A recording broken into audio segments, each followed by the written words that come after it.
छत्तीसगढ़ विधानसभा के शीतकालीन सत्र की आज से शुरुआत हो गई है, जो नवा रायपुर के नए विधानसभा भवन में आयोजित होने वाला पहला सत्र है।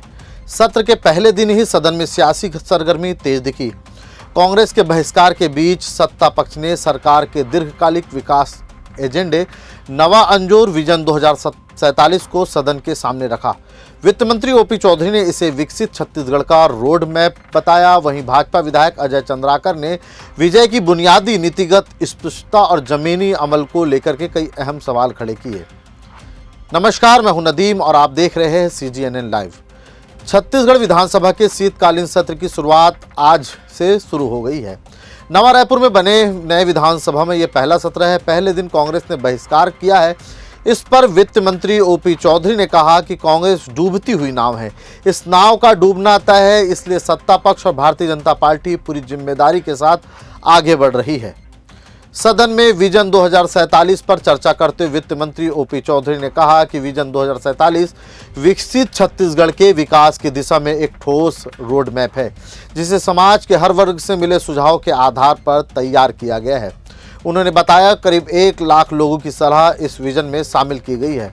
साथ ही वित्त मंत्री ओपी चौधरी ने यह भी कहा कि भारत युवा आबादी वाला देश है और आगे बढ़ने के लिए स्पष्ट विजन होना जरूरी है। उन्होंने कहा आज भारत दुनिया की तीसरी सबसे बड़ी अर्थव्यवस्था बन चुकी है और 2047 तक यह $64 ट्रिलियन तक पहुंच सकती है। इसमें वर्तमान पीढ़ी को विकास के बड़े अवसर मिलेंगे।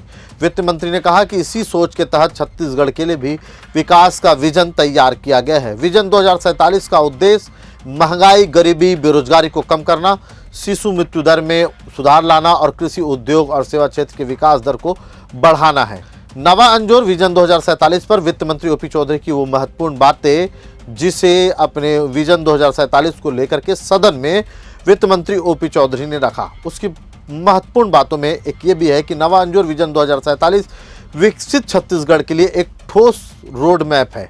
समाज के हर वर्ग से सुझाव लेकर के तैयार किया। करीब 1 लाख लोगों की इसकी सलाह शामिल की गई है। भारत युवा आबादी वाला देश है, आगे बढ़ने के लिए स्पष्ट विजन की जरूरत ओपी चौधरी ने बताई। भारत दुनिया की तीसरी सबसे बड़ी अर्थव्यवस्था है और 2047 तक $64 ट्रिलियन का लक्ष्य 2047 तक वर्तमान पीढ़ी के लिए विकास के बड़े अवसर इससे बनेंगे। छत्तीसगढ़ के समग्र विकास के लिए अलग अलग विजन तैयार, महंगाई, गरीबी और बेरोजगारी कम करने पर इस विजन डॉक्यूमेंट पर फोकस किया गया है। शिशु मृत्यु दर में सुधार का लक्ष्य, कृषि, उद्योग और सेवा की क्षेत्र में जो विकास दर बढ़ाने की योजना इसके जरिए गढ़ने की बात वित्त मंत्री ने कही है। राज्य में राष्ट्रीय स्तर के संस्थानों की स्थापना का प्रस्ताव इसके जरिए रखा गया है। रोजगार सृजन पर आधारित नीति लागू करने की तैयारी की बात वित्त मंत्री ओपी चौधरी ने आज सदन में विजन डॉक्यूमेंट्स पर चर्चा करते हुए कही है। उन्होंने भारत की कंपाउंडिंग स्टोरी के बारे में पूरा जिक्र किया है कि देश की इकोनॉमी किस तरह से ग्रो कर सकती है, जिस तरह से मोदी जी के लीडरशिप में रिफॉर्म्स हो रहे हैं, जिस तरह से हमारी डेमोग्राफी है, तो किस तरह से हमारे देश में आर्थिक विकास की कंपाउंडिंग हो सकती है। इस पर उन्होंने किताब लिखी है। उन्होंने माना है कि भारत जिस मोड़ पर खड़ा है, इस मोड़ पर 8% के आसपास ग्रोथ रेट अचीव किया जा सकता है और 8% का ग्रोथ रेट उन्होंने एस्टिमेट किया है और 5% का इन्फ्लेशन उन्होंने कैलकुलेट किया है। तो जब हम नॉमिनल जीडीपी की चर्चा करते हैं तो 8 + 5 = 13 होता है अध्यक्ष महोदय, और उन्होंने रुपये का डॉलर के कंपैरिजन में 1% का डेप्रिसिएशन काउंट किया है। तो 8 + 5 = 13 और 13 - 1 = 12% की उन्होंने 12% के CAGR से देश के इकोनॉमी के कंपाउंडिंग स्टोरी की गणना की है। सत्ता पक्ष से सदन में चर्चा करने के लिए पूर्व मंत्री भाजपा विधायक अजय चंद्राकर को आसंदी से आवाज दिया गया और उसके बाद अजय चंद्राकर अपने वही पुराने अंदाज, तीखे तेवर और चुटकीले अंदाज में नजर आए, क्योंकि तीखा तेवर, तथ्यात्मक बातें अजय चंद्राकर की अपनी पहचान बनाए हुए है। और यही वजह है कि आज जब अजय चंद्राकर ने विधानसभा में नई प्रक्रिया की शुरुआत की बात कही, विधायक अजय चंद्राकर ने कहा कि विधानसभा में आज एक नई प्रक्रिया की शुरुआत हुई है। बहस और चर्चा किस मुद्दे पे करनी है, इसका सवाल जवाब कैसे होगा, यह तय होने की बात उन्होंने कही है। विजन डॉक्यूमेंट्स के लिए सीएम और वित्त मंत्री को उन्होंने बधाई भी दिया। उन्होंने पूछा कि 2047 के इस विजन की नींव क्या है और समग्र परिवर्तन में अब तक क्या गलतियां हुई हैं, यह सामने आना चाहिए। नवा अंजोर दस्तावेज में केवल शिक्षा और स्वास्थ्य पर ही फोकस है। वहीं अजय चंद्राकर ने कहा कि उद्योग नीति में छत्तीसगढ़ की झलक कहीं नहीं दिख रही है। साथ ही उन्होंने कहा कि उद्योग नीति में मेक इन छत्तीसगढ़ का ध्यान नहीं रखा गया है। इसके अलावा उन्होंने अपने अंदाज में कहा कि राइस मिल की हालत खराब है। खाद्य मंत्री चाहे तो स्वतंत्र इस पर बहस कर सकते हैं। अजय चंद्राकर ने रूमी कवि और डॉक्टर एपीजे अब्दुल कलाम का जिक्र करते हुए कहा कि विजन की कल्पना बेहतर है, लेकिन उसकी ठोस बुनियाद और परिणाम स्पष्ट नजर नहीं आ रहे। इसके परिणाम को स्पष्ट करना चाहिए। वही अजय चंद्राकर ने पूछा कि 2047 के विजन की नींव क्या है और क्या समग्र परिवर्तन में अब तक क्या गलतियां हुई हैं, यह सामने आनी चाहिए। साथ ही कहा कि छत्तीसगढ़ बनने के समय से क्षेत्रीय संतुलन रहा है, लेकिन नवा अंजोर दस्तावेज में केवल शिक्षा और स्वास्थ्य पर ही फोकस है। उन्होंने अपने अंदाज में आरोप लगाया कि नवा अंजोर में कई अहम नीतियां रिफ्लेक्ट नहीं होती, खास करके लॉ एंड ऑर्डर और रोजगार जैसे विषय गायब है। अजय चंद्राकर ने कहा कि लक्ष्य से वे सहमत है, लेकिन मौजूदा हालात में ये सिर्फ अनुमान प्रतीत होता है। वैश्विक महामंदी, युद्ध जैसे हालात का जिक्र करते हुए अजय चंद्राकर ने कहा कि ऐसे समय में न केवल अनुमान के आधार पर विजन नहीं चल सकता। सिंचाई पर बड़ा सवाल उन्होंने खड़ा किया कि उन्होंने कहा कि पूछा कि 25 साल में अरबों रुपए खर्च हुए, लेकिन सिंचाई का पैसा आखिर गया कहां? कृषि का रकबा लगातार घट रहा है, इस पर उन्होंने जांच की भी मांग की। साथ ही 25 साल में खेती और सिंचाई का कितना काम हुआ है, कितना कोष खर्च हुआ है, यह सब कम हुआ है, इस बात का भी उन्होंने जिक्र किया है। फसल उत्पादन घटने और अलायंस फैक्टर राष्ट्रीय औसत से कम होने का उन्होंने मुद्दा भी उठाया, लेकिन कहा कि इसे सुधारने की कोई नीति नहीं होने की बात इस डॉक्यूमेंट्स में कही है। बीज उत्पादन में वही आत्मनिर्भरता पर सवाल खड़ा करते हुए कहा कि 25 साल बाद भी छत्तीसगढ़ बाहर से बीज खरीदने को मजबूर है। पशुपालन में नस्ल सुधार कार्यक्रमों की कमी नजर आती है।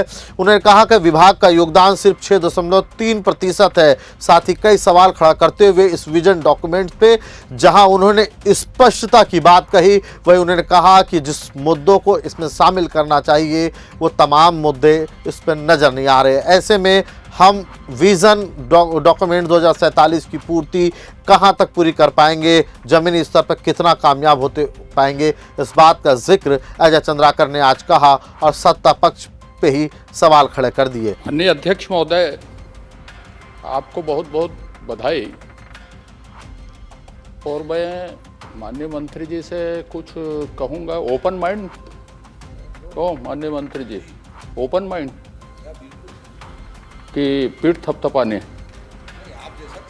नहीं ओपन माइंड का माइंड। माननीय अध्यक्ष महोदय, अभी एक नियम कानून में संशोधन की मांग की माननीय मंत्री जी ने प्रेजेंटेशन के लिए।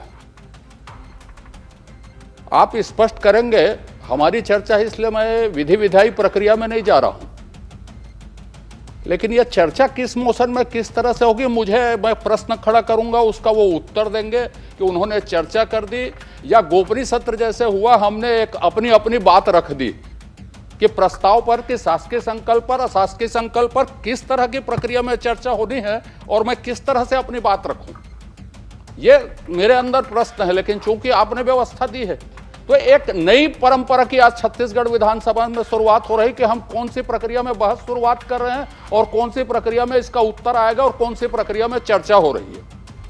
तो इसलिए यह स्पष्ट हो जाना चाहिए था कि आखिरी में मंत्री जी उत्तर देंगे तो मैं उस तरह से बोलूंगा, यदि मुझे अपनी बात रखनी है तो मैं उस तरह से बोलूंगा, सुझाव देना है तो मैं उस तरह से बोलूंगा।